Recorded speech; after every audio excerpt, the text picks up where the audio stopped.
Brits than anything else in this discussion. We'll move on now. We'll move on because we've only 20 minutes to go. Neil Dance, please. Does the recent shift away from the centre by both main parties signify a deepening rift in the fabric of society? The shift away from the centre by both main parties, talking of Labour and Conservative at their party conferences.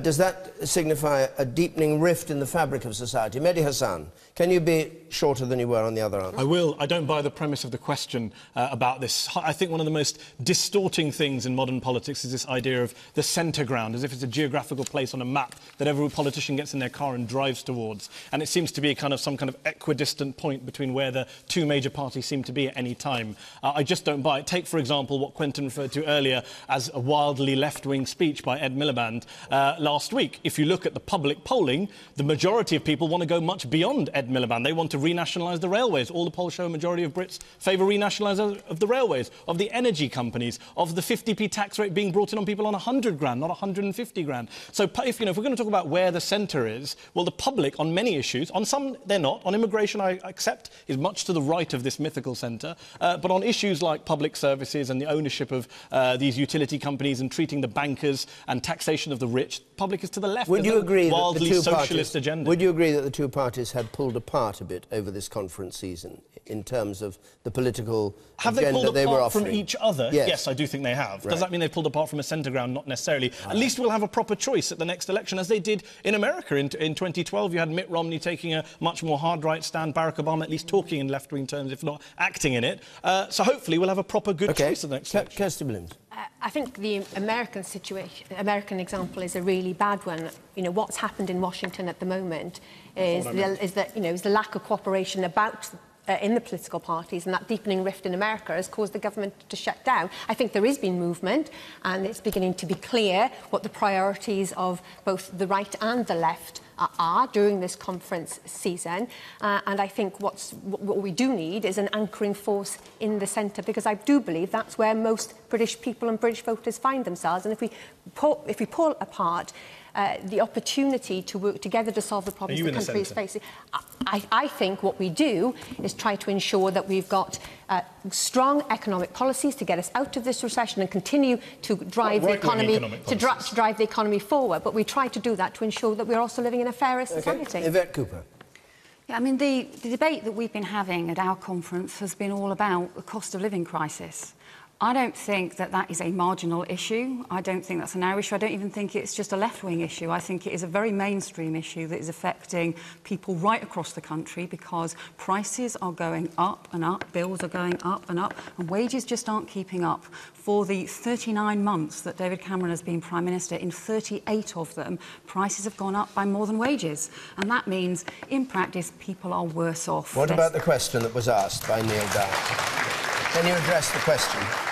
So in terms of, Neil's point is that what does that mean for the Centreground? I think that what we're talking about is the Centreground is exactly the thing that people across the country, all incomes, on all backgrounds, are really worried about. Yes, we are setting out practical things to do about it. So freezing energy bills, for example, for 2 years while we reform the market, increasing free childcare and setting out how we pay for it so that parents can manage to balance work and family life. A tax cut for small businesses. Yeah, you're doing your agenda again. But that's what I think is a practical thing. The question is about whether there is a bigger difference between us and... I think there is a bigger difference, to Mehdi's point, about between us and the Conservatives.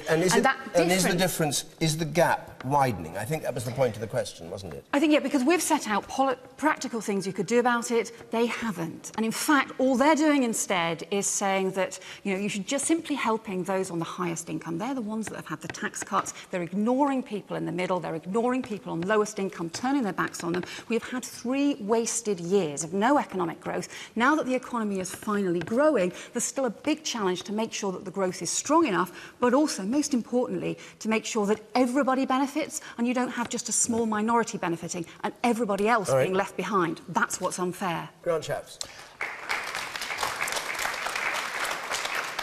First of all, to answer the question, I think the answer is that, yes, there is now a very significant difference Ed Miliband believes there's a total difference between the cost of living and that is in some way not connected at all to the economy growing. We believe that if you want to have a better quality of life for everybody, then you have to grow a bigger economy. And once you've done that, of course, people will all benefit. The idea somehow that Mehdi puts forward that our policies aren't on the popular side is interesting. Welfare that works, so it actually pays to get a job. Popular. An economy where we've cut the deficit by a third. Popular. Immigration, cut by a third. Popular. I think we're on the side of the public who want, for example, a European referendum, which we promise and will deliver if we are elected next time. In fact, there's a bill going through Parliament. If you accept that there has been this widening gap between the two parties, why do you think that's happened? What do you attribute it to? I think that it is as simple as this. Ed Miliband challenged the unions, who it turned out were accused of fixing a number of selections, 40 Labour selections around the country for candidates for the next election. He stood up to the unions and he said, I'm going to do something about it. A day or two later, so 2 months later, in fact, in the end, he completely capitulated to them when the GMB promised to withdraw £1 million. So you've stayed still and they've moved away? So it's very simple. What's happened is he's realised he can't stay in power without the money from his unions. He's turned immediately to try to satisfy their agenda.